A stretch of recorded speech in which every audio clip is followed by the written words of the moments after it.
In Sherburne, Minnesota, the first light of day. Good morning, how's it going? Comes from the Cup and Saucer Morning. Cafe. It's our morning stop, 6:30 morning stop. Farmers and retirees sharing the news. I see the Washington Nationals won that, huh? Within the same walls that Seth Lintelman and wife Elizabeth Thank you. are making their own. We're not your average small town cafe. More on that in a moment. But first, some history. Okie dokie, here we go. For the better part of 60 years, the Cup and Saucer operated among several bustling Sherburne cafes. E&L Cafe, Butch's Cafe. But by the time it closed, the Cup was the last cafe standing. They all disappeared. Population migration from farm to big city has not been kind to downtown Sherburne.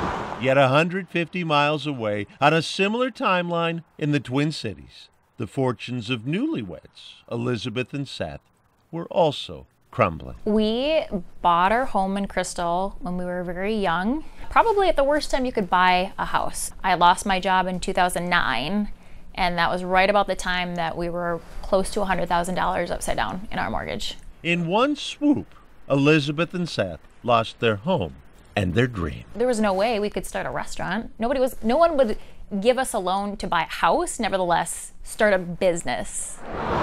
Which brings us 150 miles back to the restaurant desert this Martin County community had become. For 2 years, the Cup and Saucer sat empty, Sherburne deprived of its favorite gathering place. Till civic-minded local philanthropists Gene and Carmen Shepman reopened the Cup with a crazy plan. And then I got a text from my mother-in-law saying there's an essay contest to win a restaurant in Sherburne.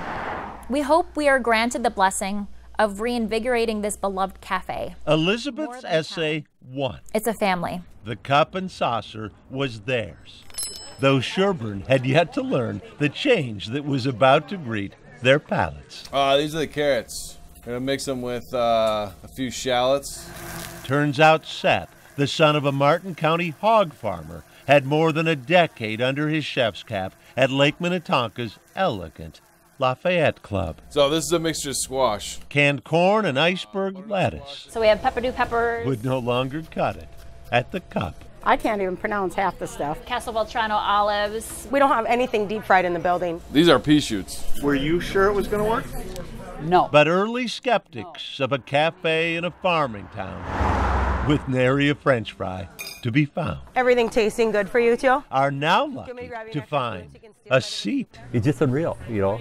Around here, I didn't think there was a market for it. But then who in Sherburne could have predicted a full house for a once-a-month tasting menu at $80 per person with a bit of a waiting list? I think we're booked right now until the summer of 2022. All while Elizabeth and Seth have the privilege of raising daughters, Parker and Addison, in their new house across a gravel driveway from Seth's parents. This is all she's known. Addison, who helps her grandpa pick from his garden Sweet potatoes, the vegetables served at the cafe, yellow onions. with other local farmers also contributing Hey, big girl. to the Cup's symphony of flavors. I actually saw a lady take her finger and go around the edge of the bowl to lick it to get every last drop. Grace, you're up. 6 years ago, the Lintelmans There's for 4. wrote an essay and rolled the dice.